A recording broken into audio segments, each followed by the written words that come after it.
मित्रांनो, आपण centre of मासचा concept शिकणार आहोत. सेंटर ऑफ मास का डिफाईन करायचा ते अगोदर आपण बघूया आणि नंतर सेंटर ऑफ मास कसा डिफाईन करता ते या लेक्चरमध्ये आपण समजून घेणार आहोत. अगोदर सांगितल्याप्रमाणे न्यूटन्स लॉज ऑफ मोशन जे आपण शिकलो ते आपण आत्तापर्यंत असं ॲझ्युम केलं आहे की मासेस हे पॉईंट मासेस आहेत. म्हणजे काय तर सपोज जरी चेंडू असला, आपण चेंडू किंवा ट्रक असेल किंवा काही पण असेल, कुठलीही बॉडी असेल, त्या बॉडीला जेव्हा आपण Newton's laws of motion apply केले तेव्हा आपण ती ट्रक किंवा तो बॉल किंवा जी काही वस्तू असेल त्याला आपण पॉईंट असं गृहीत धरलं आहे, म्हणजे पॉईंट मास असं गृहीत धरलेलं आहे. परंतु रिअल लाईफमध्ये आपल्याला माहिती आहे की वस्तूंना एक आकारमान असतो आणि वस्तूंना एक डिफिनाईट मास असतो, म्हणजे तो पॉईंट म्हणून आपल्याला गृहीत धरणं चुकीचं आहे. अशा वेळेस आपल्याला काहीतरी वेगळा कन्सेप्ट मांडावा लागेल जेणेकरून आपल्याला न्यूटन्स लॉज ऑफ मोशन आणि मेकॅनिक्सचे इतर कन्सेप्ट्स समजून घेता येतील. तर रिअल लाईफमध्ये जसं मी सांगितलं की आपण आत्तापर्यंत जे ॲझ्युम केलं की as discussed earlier Newton's laws of motion and many other laws are applicable to point masses only. However in real life, म्हणजे रिअल लाईफमध्ये we always come across finite objects. Finite objects म्हणजे ज्या ऑब्जेक्टला एक definite size आहे आणि तो निश्चितच पॉईंट म्हणून आपल्याला ॲझ्युम करता येणार नाही. तर अशा वेळेस concept of centre of mass, concept of centre of mass, त्याला C.M असं आपण म्हणू, helps us in considering this objects to be point objects. Okay, आणि आपल्याला Newton's laws of motion apply करता येतील. सो परत एकदा सांगतो की सेंटर ऑफ मासचा कन्सेप्ट कशासाठी शिकायचा, तर रिअल लाईफमध्ये जे ऑब्जेक्ट्स आहेत ते काही पॉईंट मासेस म्हणून आपल्याला ॲझ्युम करता येणार नाही. त्यामुळे ते जर एक फायनाईट ऑब्जेक्ट्स असतील, म्हणजे त्याला एक विशिष्ट आकारमान असेल, म्हणजे समजा आपण आत्तापर्यंत पॉईंट मास असं गृहीत धरत होतो, हा पॉईंट मास, आणि आपण Newton's laws of motion apply करत होतो. परंतु रिअल लाईफमध्ये मासेस असे असू शकतात. तर अशा वेळेस आपल्याला त्याचा सेंटर ऑफ मास C.M हा कन्सेप्ट वापरावा लागेल आणि नंतरच Newton's laws of motion apply करता येईल. ओके, तर this is the importance of defining centre of mass. आता सेंटर ऑफ मास कसं डिफाईन करायचं, तर सर्वप्रथम आपण असं गृहीत धरूया की एक सिस्टम आहे आणि त्या सिस्टममध्ये 1 2 3 नव्हे 1 2 3 4 5 डॉट डॉट डॉट असे N N is a unknown number. Okay, तो N पार्टिकल्स आहेत. म्हणजे यांना किती पण नंबर असू शकतो, 4 असू शकतो, 5 असू शकतो, 10 असू शकतो, 100 असू शकतो, सहस्त्र असू शकतो, किती. Okay, so consider a system of N particles आणि त्याचे मासेस M1 M2 असं आपण धरूया.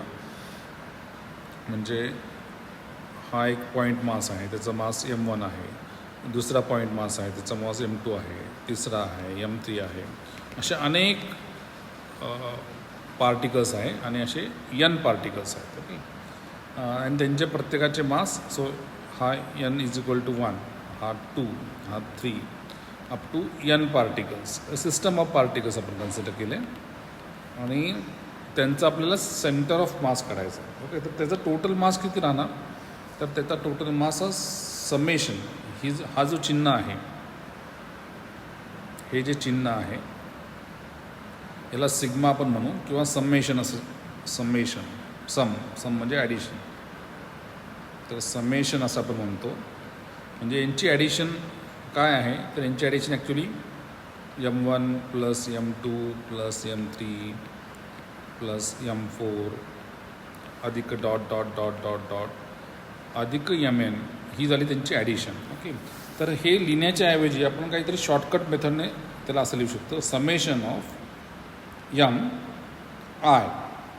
आणि आयची किंमत काय, तर आयची किंमत ही 1 2 3 4 5 6 अप टू N अशी आहे. तर हा झाला समेशन ऑफ M आणि त्याला आपण एक कॅपिटल M असं ॲझ्युम करूया, कॅपिटल एम असं ॲझ्युम करूया. Okay, so capital M is summation of all the point masses up to N. Okay, तर हेच इथं लिहिलेलं आहे की sigma M I is equal to M which is a total mass. आणि हा जो टोटल मास आहे याचं लोकेशन कसं धरायचं, तर याचं लोकेशन आपल्याला कॉर्डिनेट सिस्टममध्ये दाखवता येतं. कसं, तर आता मी एक कॉर्डिनेट सिस्टम काढतो. ही सपोज एक्स ॲक्सिस आहे,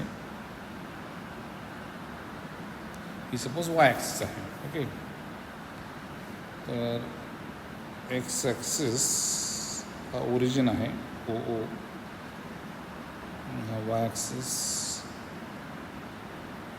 ओके, आणि हा जो मास आहे हा सपोज M1 इथे, M2 इथे, M3 इथे. ओके, आता आपण वेक्टर शिकलेलो आहोत आणि आपल्याला आता M1 लोकेट करायचं आहे. तर आपण कसा लोकेट करू M1, तर पोझिशन वेक्टर हा झाला M1. M2 कसा लोकेट करू, हा झाला M2. M3 कसा लोकेट करू, हा झाला M3.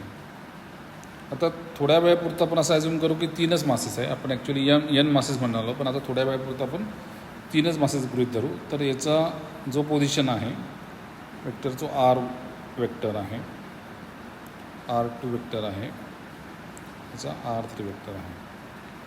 आता याचं सेंटर ऑफ मास कसं काढायचं, तर ते इथे एक्सप्लेन केलेलं आहे. तर सेंटर ऑफ मासचं डेफिनेशन हे आहे.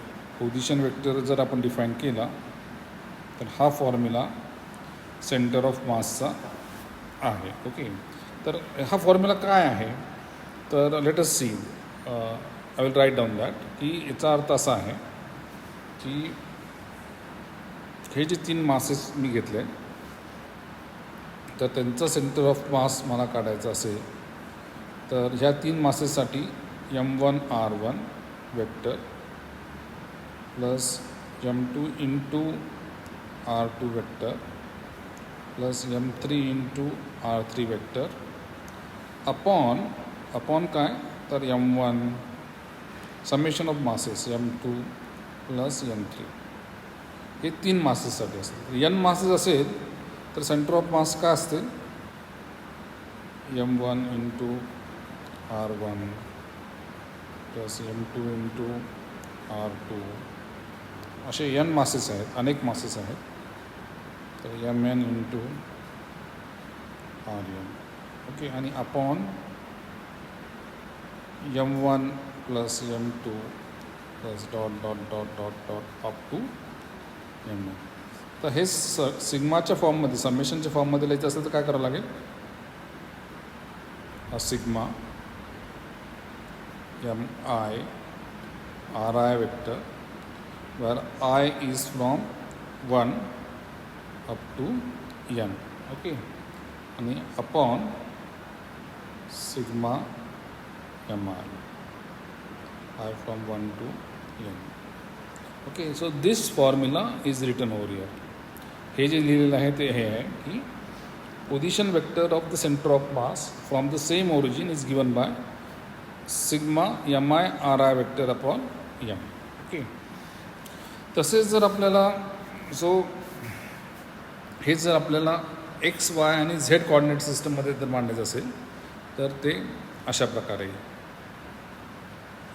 हा समजा एक्स वाय प्लेनमध्येच जर आपण गृहीत धरला तर हा त्याचा फॉर्म्युला येतो.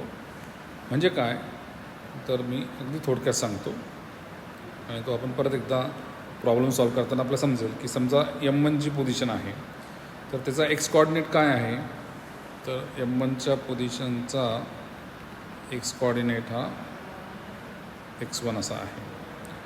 ओके, याचा एक्स कॉर्डिनेटर x2 आहे, म्हणजे हा x2 y2, या x1 y1, हा x3 y, हा x3 y3. ओके, मग अशा वेळेस सेंटर ऑफ मासचा एक्स कॉर्डिनेट हा झाला म्हणजे याच पद्धतीने m1.x1 plus m2 dot x2 plus m3 dot x3. आता आपण 3च मासेस धरले म्हणून m1 plus m2 plus m3. आणि तसंच y